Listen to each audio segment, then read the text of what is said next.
양쪽 부모님이 다 우연히 아벨리노 각막 이상증이신 분들이 만나서 결혼을 해서 또 하나씩을 다 물려줘야 되는 확률이니까. 그런데 그런 확률도 사실 없지는 않잖아요. 네, 뭐 있을 수는 있겠죠. 네. 네.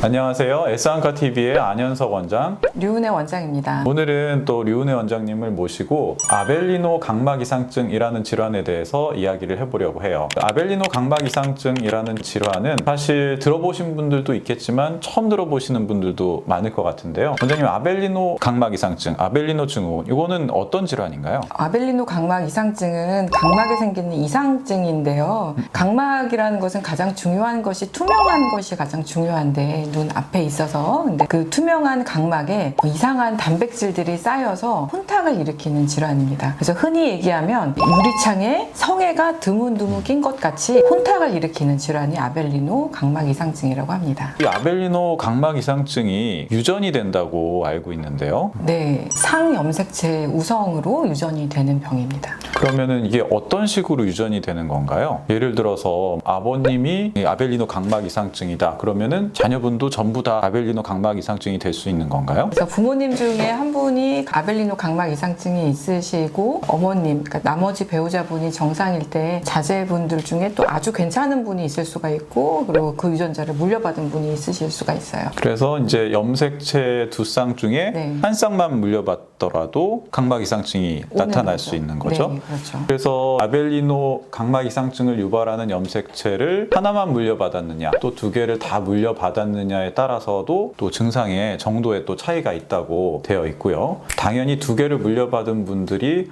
훨씬 더 심한 그런 혼탁을 가지시게 되는데 사실 확률은 그렇게 높지 않은 일이죠. 그렇죠. 양쪽 부모님이 다 우연히 아벨리노 각막 이상증이신 분들이 만나서 결혼을 해서 또 하나씩을 다 물려줘야 되는 확률이니까. 그런데 그런 확률도 사실 없지는 않잖아요. 네, 뭐 있을 수는 있겠죠. 네.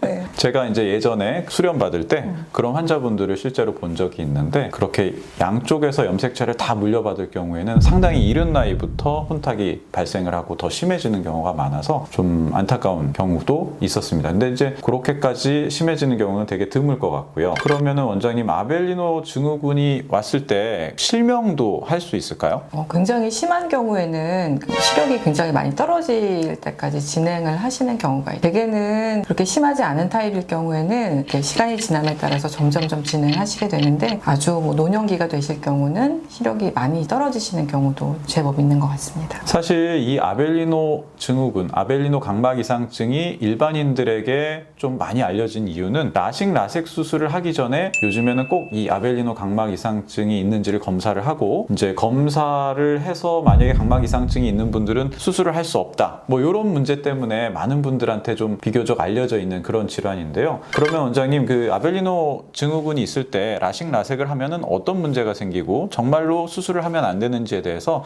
한번 확실하게 짚어주시면 좋을 것 같습니다. 네, 아벨리노 각막 이상증이 있는 분들은 라섹을 받으시면 안 됩니다. 절대적인 금기사항이고요. 특히나 라식을 했을 경우 이게 그냥 원래 병이 실제로 서서히 나빠진다고 말씀을 드렸었는데 갑자기 진행하게 되기 때문에 본 병은 이제 라식 수술의 절대적인 금기사항이 됩니다. 그럼 원장님, 그 렌즈 삽입술은 혹시 가능할까요? 네, 렌즈 삽입술은 가능합니다. 렌즈 삽입술이 각막에 뭐 여러 트라우마를 주거나 그렇지 않기 때문에 작은 절개창으로 이루어지는 수술이기 때문에 렌즈 삽입술은 비교적 안전하게 진행할 수 있고 뭐 악화되지 않습니다. 그럼 원장님, 백내장 수술은 할 수 있나요? 네, 백내장 수술은 가능하죠. 근데 이게 시야가 좀 좋지가 않기 때문에 조심해서 해야 됩니다. 수술할 때 저희들도 수술 시야가 잘 확보가 돼야 수술하기가 좋은데 말이죠. 아벨리노가 있으면 이제 뿌옇게 돼가지고 참 잘 안 보이고 수술할 때도 좀 안 좋고 뭐 그런 거는 있겠지만 수술을 또 안 할 수는 없고. 안 할 수는 없고